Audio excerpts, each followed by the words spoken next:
Good Friday morning. Welcome to CNBC Squawk on the Street. I'm Carl Cantina, along with my colleagues Sarah Eisen, Kelly Evans, Dave Hayward, and Jim Cramer, who's finally back from his vacation. Welcome back, Jimmy. Didn't think you were coming back. We are live from the New York Stock Exchange. The Dow is looking to extend its winning streak today, something New York sports teams can't do. The futures are up. We're setting for a slightly higher open. Beyond Meat, the fake meat company, the talk of the town, is up another 20% pre-market after already rising above 600% above its IPO price. Thanks to IHS Markit's predictive analytics, we were warned about the Beyond Meat stock short squeeze prior to today. For those at home wondering, a short squeeze occurs when a number of short sellers are rushing to cover their short positions, forcing upward pressure on the stock. We knew the short sellers were going to lose big time money today. We saw this coming from far out, but you were talking about this for a while. Are you still bearish on the stock, Jim? Carl, how do you improve on beef? You throw a slab of bacon on it. You don't make it out of mung beans. So of course this one's still bad for me. It was overpriced to begin with, but now way too expensive. Only direction for this one is down. I mean, its skyrocketing price has added over $3 billion to its market value. Yes, I said billion. That's downright irrational. So yeah, another bad day for our short sellers out there. The price keeps going up and up and they keep on losing money. But the bet is still there and more attractive than ever. This price has to come down eventually. We've seen it before with all these different fad stocks. Look at Tilray just last year. And it's impossible to get your hands on this stock in the first place. You can't, there's no supply left. As a short seller, you're betting that stock price is going to fall. So you want to borrow a share you don't own and sell it to someone else. When the price does fall, you go and buy it to return to its rightful owner. You make money off the spread. Looking at the data coming out of IHS Markit Securities Finance, you can see that this stock's shares or more than 50% of them are being shorted right now. That's very high. Highest in the market, in fact. So short sellers out there, be patient. This price will come down. Just hang in there. Jim, you're always on point. The shorts are being squeezed big time today, losing a ton of money. What you're describing is a classical short squeeze example.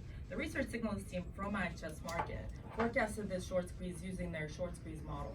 The research signals is an equity quant team that provides a whole library of these types of factors and models. These quants, they're always right. Last week when they came to our show to demo their models to us, they warned the investors about the likelihood of the squeeze. Also, their value model that identifies stocks that are currently trading at a deep discount, those cheap stocks out there, is suggesting that Beyond Meat is currently overvalued compared to the other S&P 500 stocks. IHS Markit suggests that it's too expensive to buy indeed, confirming your points earlier, Jimbo. So you shouldn't be long or short this stock. Investors, stay clear of this name for now. And Sarah, Beyond is unlike any other recent IPO. They've just announced they're considering a dividend payment. IHS Markit Dividend Forecasting is forecasting a quarterly 10 cent per share dividend payment. Who has heard of a company issuing a dividend payment within its first year of listing? Yes, this is going to compensate those short sellers for their recent losses, way more than a lousy meat product could. But how do the tasteless burgers sustain this dividend payment on an ongoing basis? Do they know nothing? I mean, what's the hype about? I don't get it. How do millennials eat this stuff? Me, I'm sticking with M&Ms.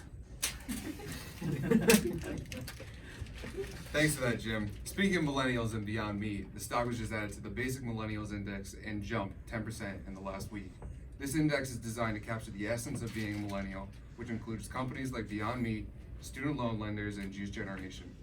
Using Delta One from IHS Markit, we can have a look through the basic millennial index and have insight into all the trendy millennial companies to see what millennials are wasting their money on. Delta One will not only provide data on millennials, they will also provide data on all benchmark indices and their tracking ETFs, even the wacky ones.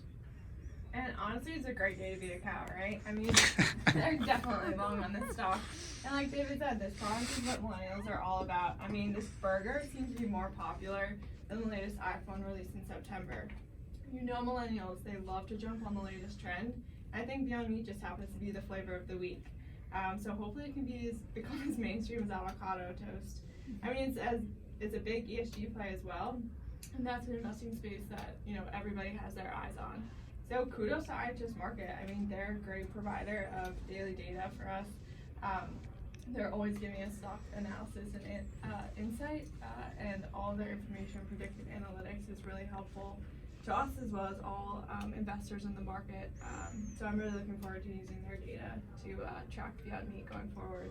Wow, Kelly, this IHS Markit, what a comprehensive overview of the equity market. With all this data and analytics coming out, especially supporting my intuition, sign me up for what they're selling. And see.